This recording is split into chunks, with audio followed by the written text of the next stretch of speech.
Mateo capítulo 9, leamos desde el versículo 9.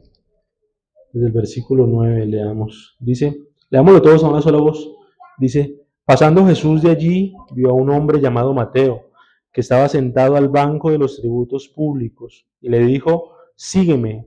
Y se levantó y le siguió. Y aconteció que, estando él sentado a la mesa de la casa, he aquí que muchos publicanos y pecadores que habían venido se sentaron juntamente a la mesa con Jesús y sus discípulos.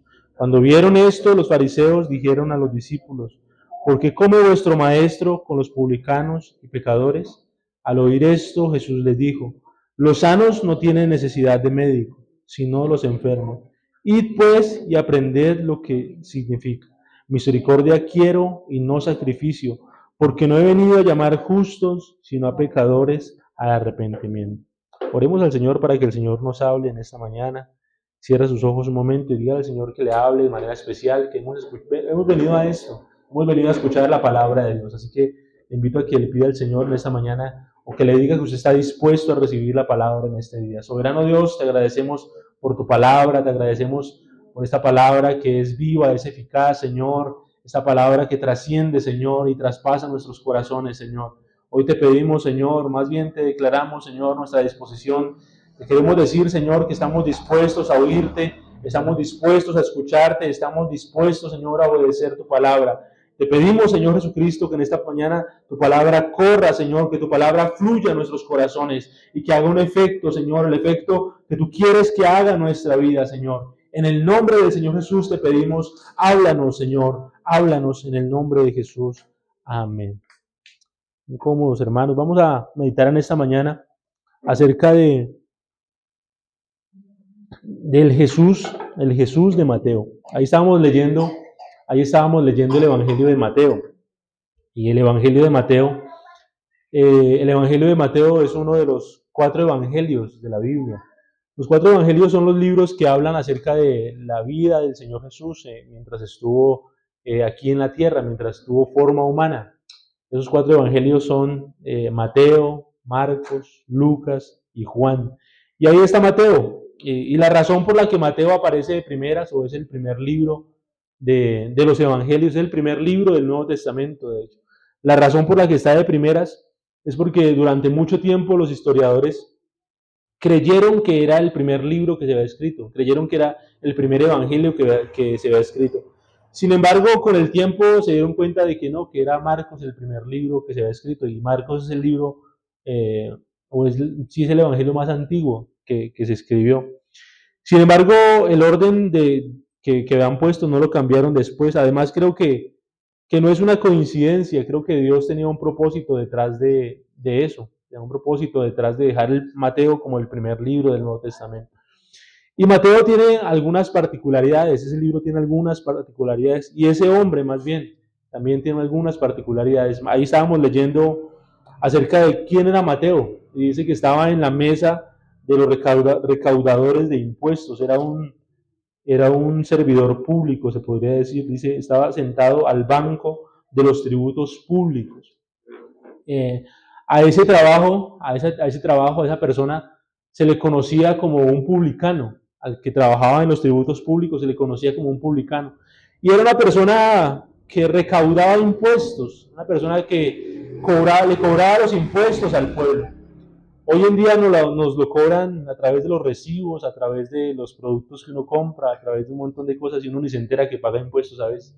Pero en ese tiempo tenía que la persona acercarse al banco de los tributos públicos y pagar directamente sus impuestos, de lo que trabajara, de lo que ganara o de lo que tuviera que pagar. Pero además estos recaudadores de impuestos eran pillos. No creo que eso ha existido toda la vida, ¿verdad? Eran pillos porque ellos recaudaban impuestos, pero aparte de eso a veces cobraban un poquito más para quedarse con algo, para quedarse con su tajada. Y eran tramposos, eran pillos, le robaban a la gente, le robaban además a sus compatriotas, porque esos publicanos eran judíos que trabajaban para los romanos, que eran los que los tenían ahí como esclavos prácticamente, los tenían invadidos a los judíos. Y dice la palabra de Dios que que era una profesión que la gente odiaba. La gente odiaba al publicano, los odiaban, los despreciaban, no los querían para nada, porque los consideraban como traidores. Y Mateo seguramente tenía una mala relación con todos los que vivía, con todas las personas que lo rodeaban. El pueblo judío lo odiaba porque su negocio era recaudar impuestos. Lo odiaban porque se hacía la vida recaudando impuestos.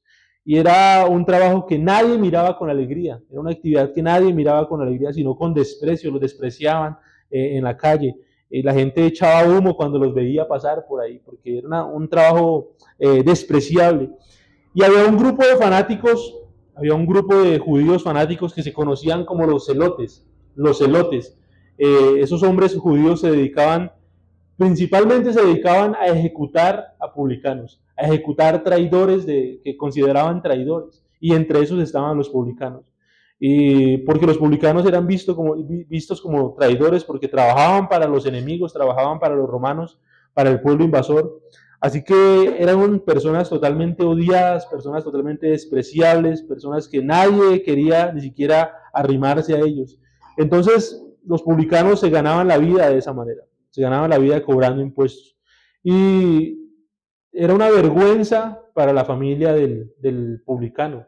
Si yo tenía un hijo publicano, un hijo que se ponía a trabajar con los romanos, era una vergüenza para mí como padre. De hecho, los padres preferían que los hijos se volvieran cualquier otra cosa, menos publicanos, porque eso era una vergüenza para toda la familia. Preferían que se dedicaran a cualquier otra cosa. Y la razón por la que sabemos que Mateo es publicano, la razón por la que nos enteramos que Mateo es publicano, es porque él mismo nos lo cuenta.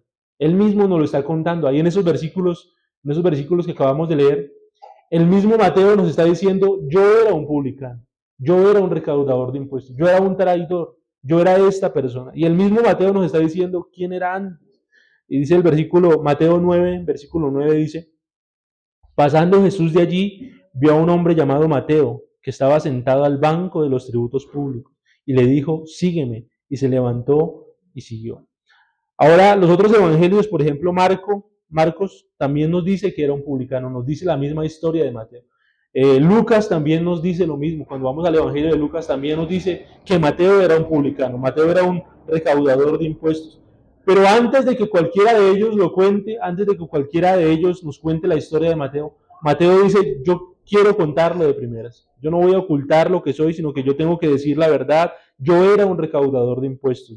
Y él como que no oculta su pasado y no oculta quién era, o no trata de maquillar lo que era, no trata de maquillar su pasado, sino que se dio cuenta de que su historia incluye su pasado. Quiera o no, eso incluye su pasado y no lo puede quitar de su vida. No puede quitar su pasado de su memoria, no puede quitar su pasado de la memoria de la gente. Y él simplemente dice, yo lo acepto, este era yo. Ahora no lo dice de forma fanfarrona, no lo dice para presumir, ni siquiera lo dice de forma despectiva. Simplemente él dice, así era yo, este era yo antes, esta era mi vida anterior, esta era la persona, o esto era lo que yo me dedicaba. Vea que a veces la gente se acerca a Dios e intenta ocultar lo que ha sido en tiempo pasado. La gente se acerca a Dios como si el Señor no lo conociera, como si el Señor no conociera nuestra vida. Pero hermano, vea que el Señor no toma en cuenta esas cosas, ya lo vamos a ver más adelante, pero la gente a veces, además, la gente a veces nos confunde a nosotros, porque de pronto nos ve aquí sentaditos, bonitos, orando, levantando nuestras manos, y nos ven aquí cantando, orando, y creen que no rompimos un plato, creen que no hicimos nada en nuestra vida. La gente nos ve aquí y cree que somos santas palomas, pero tenemos un pasado, todos tenemos un pasado, tenemos una historia, y Dios ha sido misericordioso, Dios ha sido bueno, pero hay cosas que están ahí en el pasado y que no podemos quitar, no podemos borrar, y de hecho dijo un predicador en estos días de los que vinieron acá, decía, algunos hasta nos quedó la cara de lo que hacíamos antes. Era una persona así que era un vicioso antiguamente y le quedó el rostro de su vida pasada. El pastor que predicó aquí también tiene su pasado. Y a algunos nos quedó historia, nos quedaron heridas, nos quedaron cosas de esa vida pasada. Los predicadores de nuestra iglesia, muchos de los predicadores de nuestra iglesia, muchos fueron borrachos, muchos fueron asesinos, muchos fueron fornicarios, muchos intentaron suicidarse, muchos Cada persona en este salón y cada persona en la iglesia tiene un pasado, tiene una historia, tiene algo que quedó allá en el pasado. Y ahora Mateo no menciona el pasado de Marcos, Mateo no nos habla del pasado de otra persona. Mateo no nos menciona el pasado de Lucas, no nos menciona el pasado de otra persona. De hecho, Marcos tampoco menciona su pasado. Lucas tampoco menciona su pasado. No nos habla de su pasado. Pero todos ellos sí nos hablan del pasado de Mateo. Todos ellos sí nos hablan del pasado. Y siento que todos los evangelios quieren que sepamos algo, quieren que entendamos algo.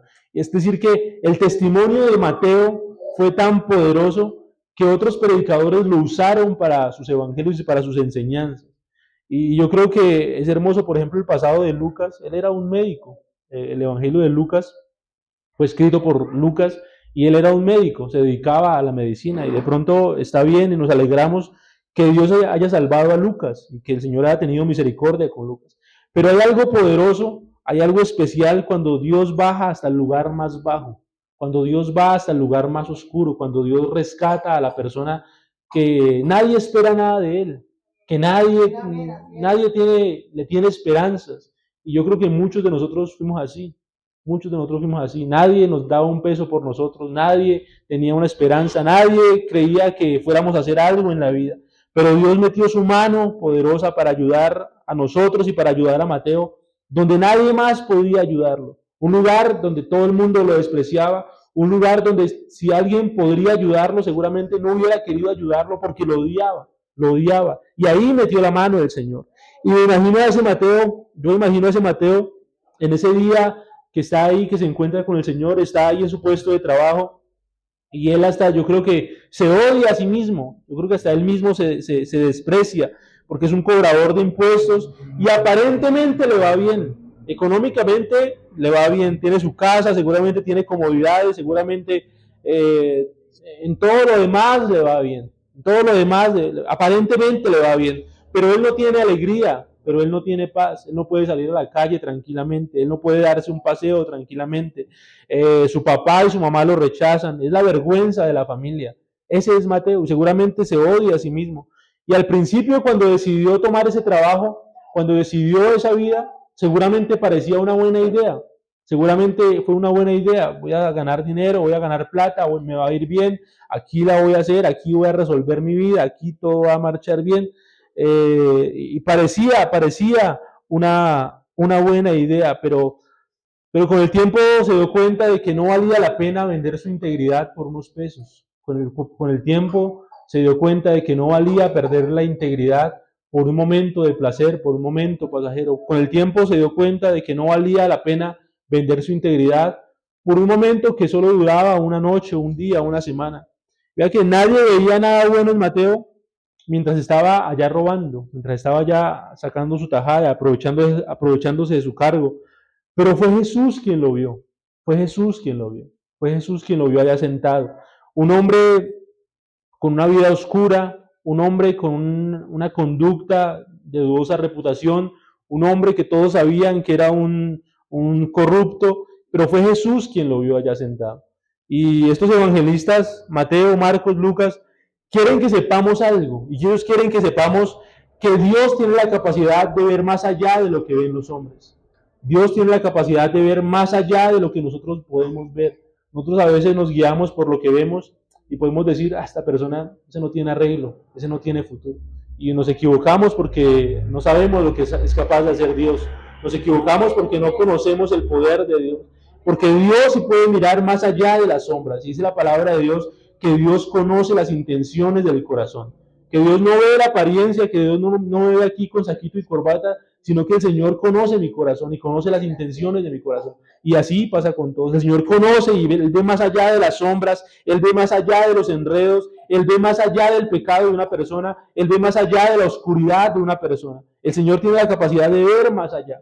Y ahí es donde ve a Mateo, lo ve más allá de donde está sentado, lo ve más allá del cargo, del trabajo que tiene. Y yo creo que, hermano, yo creo que debemos estar agradecidos de que Dios vea más allá de nuestros enredos, de que Dios vea más allá de lo que otros veían.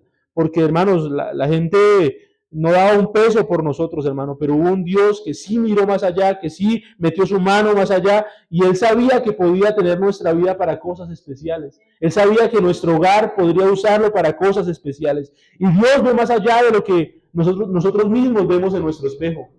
Que el viernes con los jóvenes leíamos un versículo que dice, engañoso es el corazón, más que todo, más que cualquier persona, dice la palabra de Dios, más que todos los hombres. Es decir, que nosotros nos miramos al espejo y hasta nosotros mismos nos engañamos, hasta nosotros mismos creemos que somos más buenos de lo que somos, hasta nosotros mismos creemos otra cosa de nosotros, o hasta nosotros mismos creemos que somos peores de lo que somos.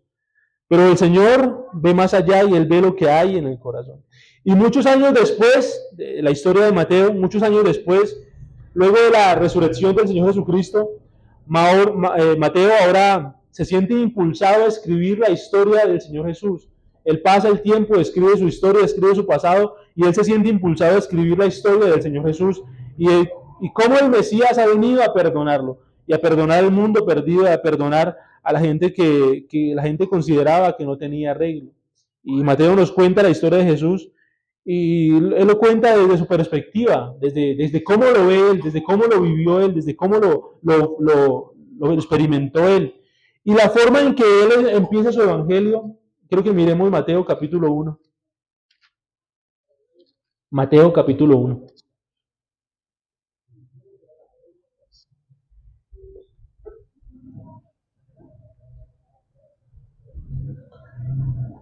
La forma en que Mateo empieza hablando del Señor Jesús es diferente a todos los evangelios.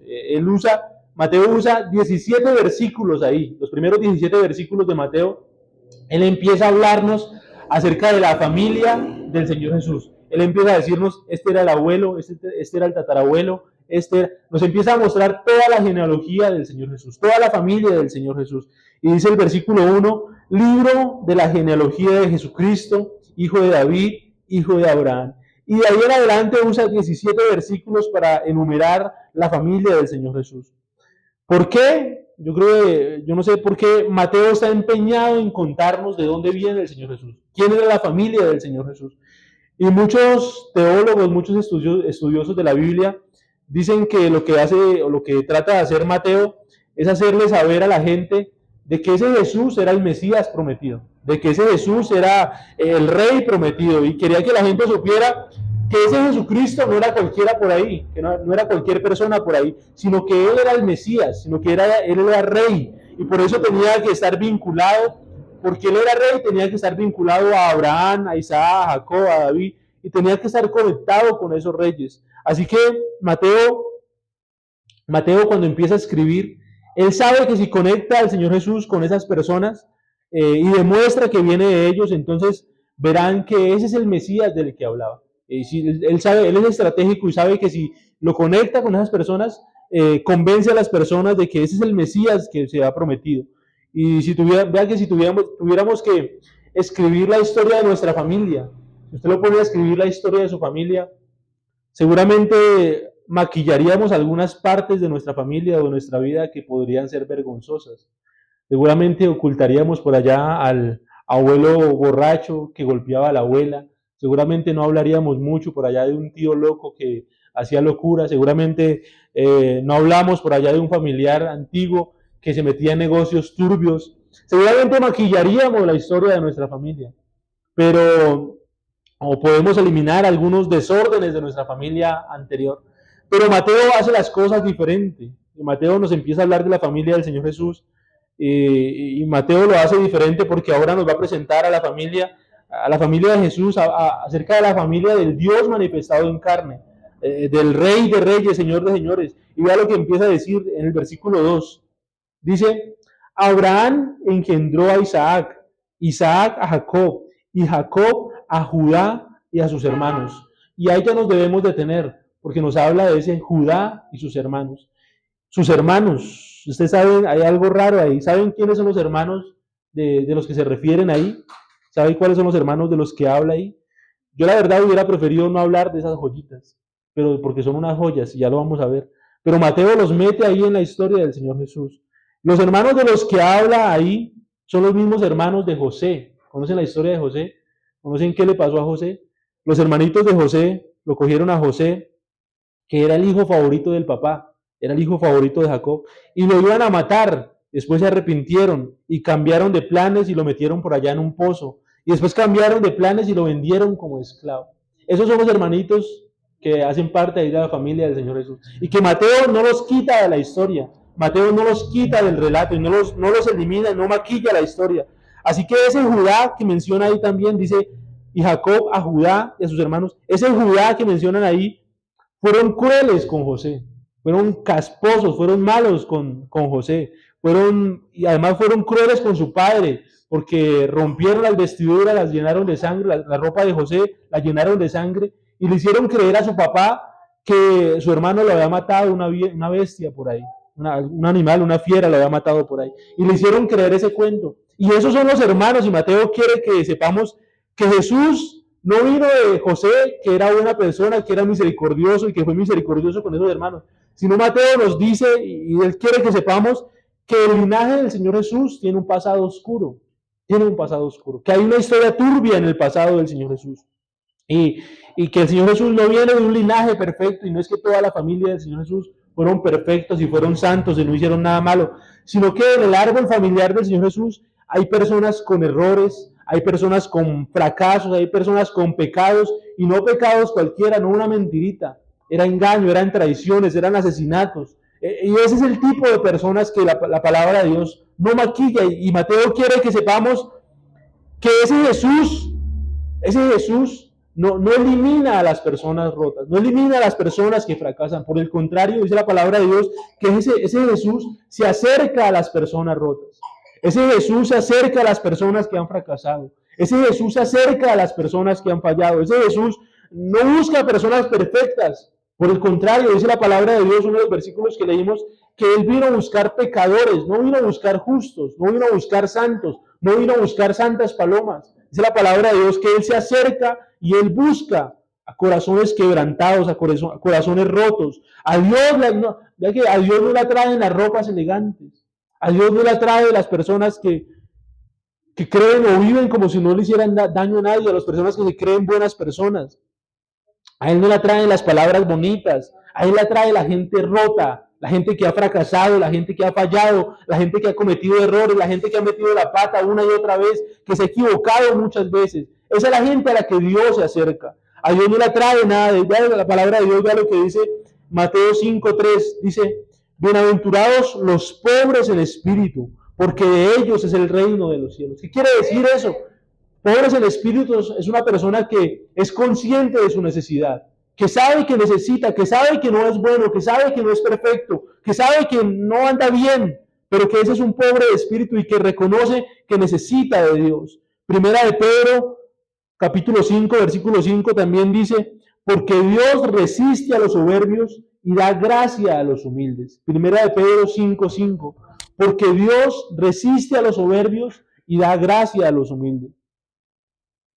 Así que el que se cree que es buena persona y que no necesita de Dios y que puede vivir su vida sin Dios, hermano, a ese el Señor lo descarta. Pero la persona que es consciente de su necesidad de Dios, a la persona que es consciente que ha fallado, que ha fracasado, que lo ha intentado una y otra vez, dice la palabra de Dios, y da gracia a los humildes. Y el Jesús de Mateo se siente atraído por personas transparentes que no aparentan, Esas son las personas que el Señor Jesús ama, a las que el Señor Jesús se acerca, que no aparentan, que no tienen apariencias.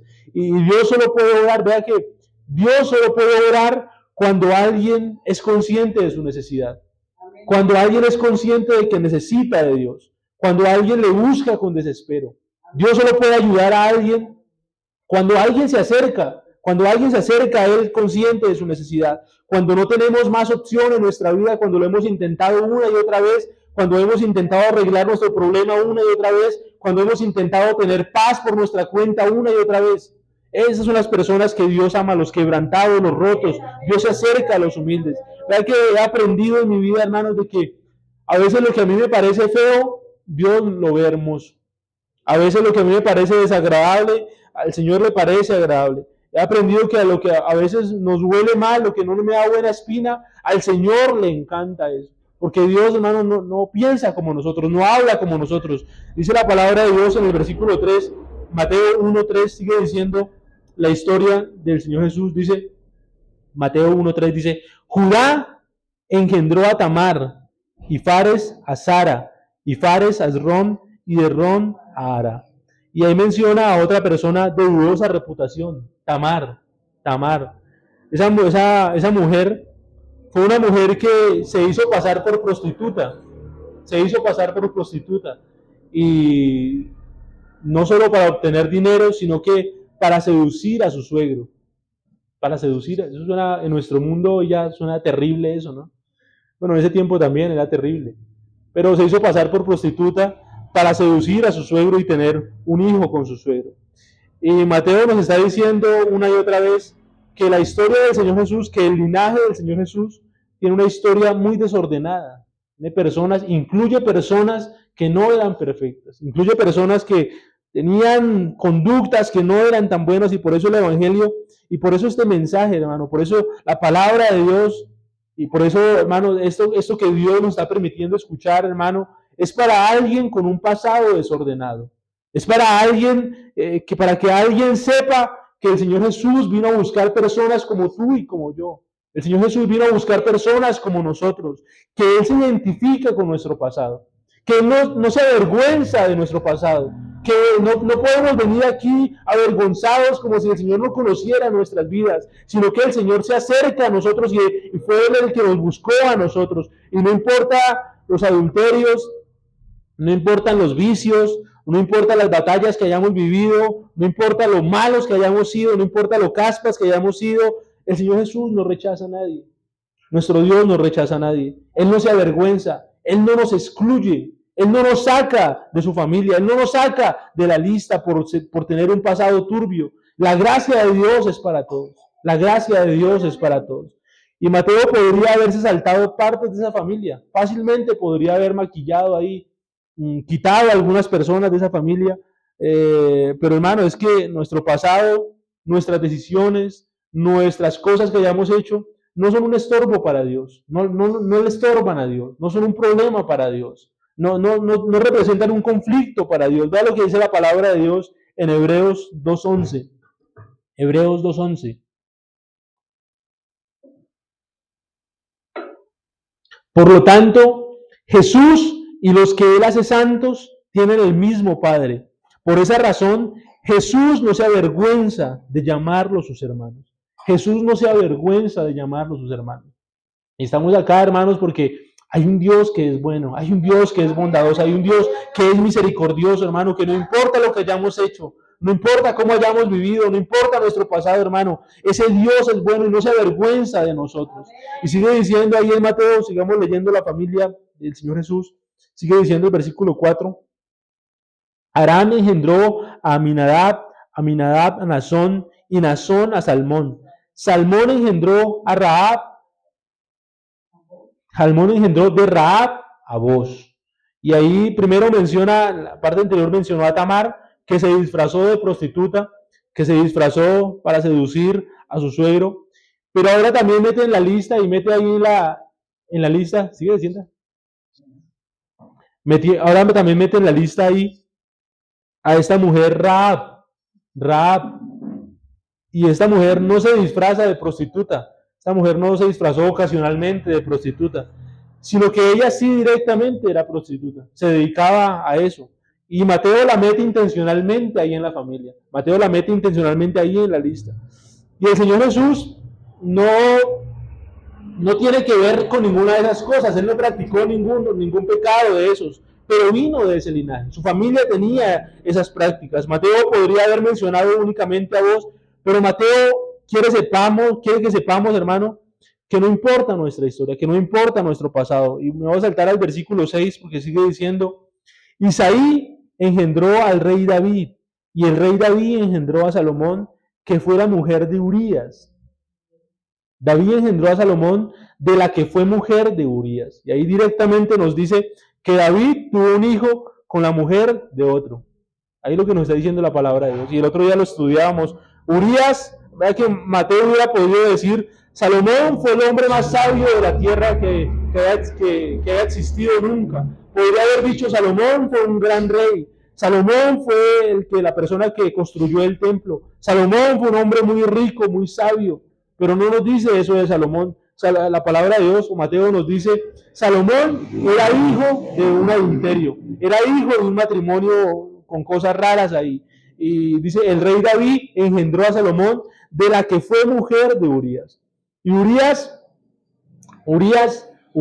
era el tipo, era la persona que David asesinó para poder quedarse con su esposa. Esa es en resumen la historia de Urías. Urías lo mataron porque David quiso quedarse con su mujer. Y ahí está en la lista de la familia del Señor Jesús. David adulteró con ella, David mintió, engañó, David asesinó, y de esa relación, de ese nuevo matrimonio, entre comillas, de esa línea nació Salomón, y de esa línea viene el Señor Jesús. Y se repite el patrón. Mateo nuevamente insiste en que sepamos de que no hay nada en nuestro pasado que le avergüence al Señor vivo, que sea un estorbo para Dios, que Dios no pueda resolver en nuestra vida, que Dios no pueda sanar en nuestra vida, que Dios no pueda limpiar en nuestra vida. El asesinato, el engaño, la lujuria, el adulterio, no hay ningún pecado que Dios no pueda perdonar. No hay nada que sea un estorbo para Dios, porque dice la palabra de Dios que Él no vino a buscar justos. Él no vino a buscar personas santas. Él no vino a buscar personas que no rompen un plato. Él no vino a salvar religiosos. Él no vino a salvar encorbatados. Él vino a buscar pecadores, personas heridas, ovejas perdidas, vidas que no tenían esperanza, vidas que no tenían arreglo, que nadie daba un peso por ellas. Esas son las personas que el Señor vino a buscar, aleluya. Y ese es el Jesús que la palabra de Dios o que Mateo nos presenta. Y por eso Mateo nos cuenta su testimonio. Y él dice, mi vida también era turbia. Por eso que Mateo tampoco oculta su vida. Él dice, yo era un publicano, yo era un traidor, yo era un pecador, yo era un corrupto. Y Mateo no oculta su propio testimonio. Y volvamos a Mateo capítulo 9. Mateo 9, versículo 9.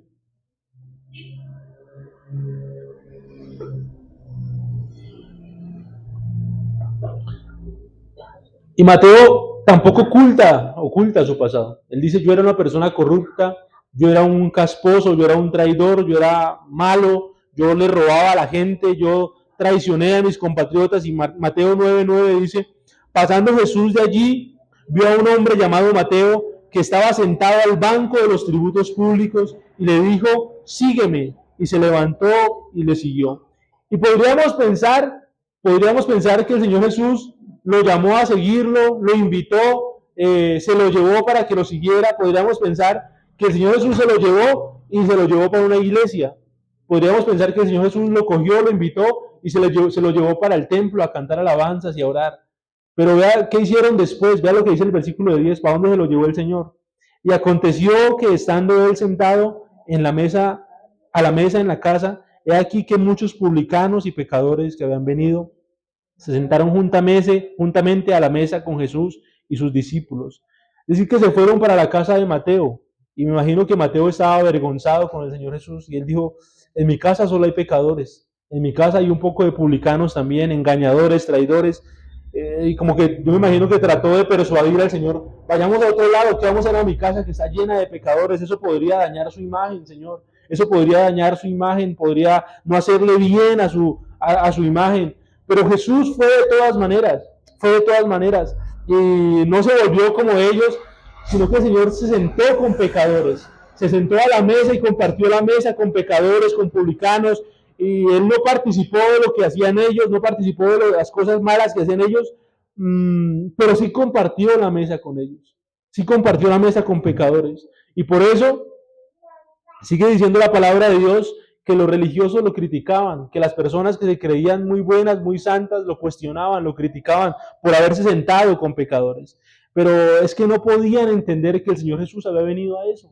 A eso vino el Señor Jesús, a buscar pecadores no justos. Él vino por los heridos. Y ahí encontramos en esa mesa una escena hermosa, porque en esa mesa está, por un lado, nuestro Señor Jesucristo, que es Dios manifestado en carne, que es perfecto, que es santo, que es Rey de Reyes, que es Señor de Señores, que está sentado en una parte de esa mesa. Y al otro lado de esa mesa están los publicanos, están los pecadores, están las personas rechazadas, están hombres y mujeres cargados de errores, vergüenzas, fracasos, traidores, llenos de pecado. Y en esa mesa, dice la palabra de Dios, dice Lucas 5:31, dice, respondiendo Jesús les dijo, los que están sanos no tienen necesidad de médico, sino los enfermos. No he venido a llamar a justos, sino a pecadores al arrepentimiento.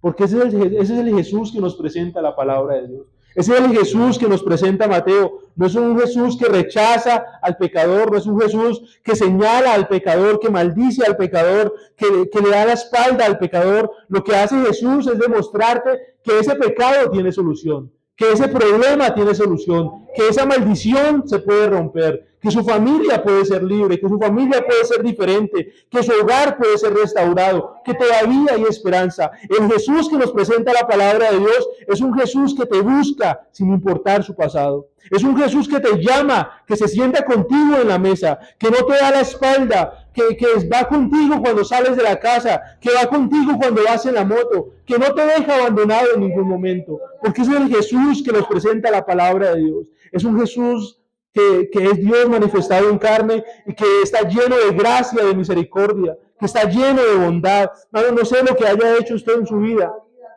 no sé lo que haya hecho cada uno de ustedes en su vida pasada. No sé qué hayamos hecho la noche anterior, la semana pasada, no sé qué tan malo haya sido, hermano, pero ese Jesús está aquí en esta mañana y no te da la espalda. Ha venido a buscarte, ha venido a sanarte, ha venido a decirte que todavía hay esperanza. Ese Jesús, hermano, ese Jesús fue y buscó a Mateo en el lugar más oscuro de su vida, en el lugar más perdido de su vida. Y ese Jesús, hermano, lo encontró en un día cualquiera y la invitación que le hizo ese Jesús es sígueme, sígueme, sígueme. Porque eso es lo único que nos pide el Señor. Eso es lo único que nos pide el Señor en esta mañana. Sígueme. Y esa es la imagen de la gracia de Dios. Esa es la gracia de Dios. Esa invitación, sígueme. Porque el Señor conocía lo que hacía Mateo. Él sabía a qué se dedicaba. Él sabía qué tan corrupto era. Él sabía qué tan malo había sido. Y el Señor sabe nuestra vida. No hay nada que le podamos ocultar al Señor. No hay nada que le podamos tapar, no hay nada que podamos eliminar, no hay nada que podamos maquillar. Él conoce nuestros corazones, Él conoce tus pensamientos, Él conoce lo que estás pensando en este momento, Él conoce tu historia, Él conoce tu historial. Pero así, no importa cómo estás, Él te ofrece gracia, perdón, y Él te hace una invitación en esta mañana. Sígueme, sígueme, simplemente eso, sígueme. Obedece a la palabra de Dios. Vea lo que dice la palabra de Dios, Mateo 11:28. Mateo 11:28, les invito a estar en pie.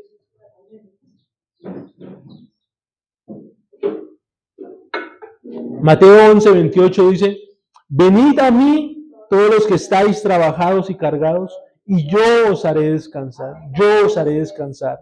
Llevad mi yugo sobre vosotros y aprended de mí, que soy manso y humilde de corazón, y hallaréis descanso para vuestras almas. Y hallaréis descanso para vuestras almas. Esa es la promesa que Dios le está haciendo en esta mañana. Usted le sigue, usted entrega su vida al Señor, usted decide caminar con el Señor, usted decide ser fiel al Señor, usted decide obedecer a la palabra del Señor, y lo que el Señor le dice es, yo os haré descansar y hallaréis descanso para vuestras almas. Aprended de mí, que soy manso y humilde de corazón, y hallaréis descanso para vuestras almas. Te daré descanso y te daré vida. Yo no sé si alguien quiera decirle, Señor, aquí está mi vida. Señor, aquí está mi familia. Señor, aquí está mi corazón, Señor. Tú que conoces mi pasado, Señor. Tú que conoces mis pensamientos, Señor. Pero que en tu misericordia, Señor, me has sostenido, me has guardado. Que en tu gracia, Señor, en tu favor, Señor, has tenido paciencia conmigo. Has tenido mucha paciencia conmigo, Señor. Me has guardado de muchas situaciones. Me has guardado de tantas cosas que ni siquiera me he dado cuenta, Señor, si he estado en peligro y tú me has salvado, Señor. Pero hoy, Señor, quiero hacer un compromiso contigo, Señor. Yo quiero descansar en ti, Señor. Estoy cargado, Señor, estoy trabajado. Vengo con una maleta encima, Señor, con la cual me ha traído, Señor, me ha quitado la paz, me ha quitado la tranquilidad, Señor. Pero yo quiero encontrar descanso en tu presencia, Señor. Ahora entiendo, Señor, que mi pasado no es un problema para ti, que lo que he hecho, Señor, no es un problema para ti, Señor, pero yo quiero recibir ese descanso, Yo quiero recibir esa paz. Yo quiero recibir ese perdón, Señor.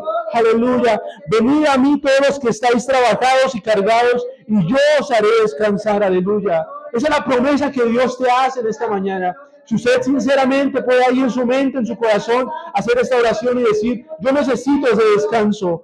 Yo necesito ese descanso en mi vida. Mi alma necesita ese descanso. Mi alma tiene sed de Dios. Mi alma tiene algo que no he podido ser lleno con nada. Aleluya. Te daré descanso, te daré vida. Aleluya. Tu familia está arruinada de pronto. Tus hijos están en problemas de pronto. Pero entrégaselos al Señor y te darás cuenta que las cosas serán diferentes.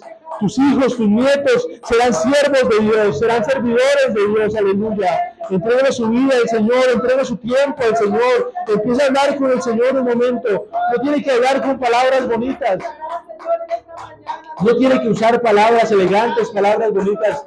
Dígale al Señor como lo siente, como lo piensa, como le salga del alma, aleluya. Dígale, Señor, aquí está mi corazón, aquí está mi vida, Señor. No quiero seguir repitiendo la misma historia.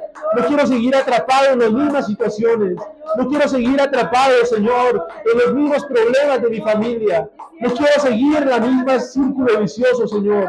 Ayúdame, Señor. Quiero recibir ese descanso en mi vida. Ayúdanos, Señor Jesucristo, en esta mañana. Oh, aleluya, soberano Dios. Oro por alguien en esta mañana, Señor, que ha estado luchando, Señor, que ha estado trabajado, que ha estado cargado, Señor.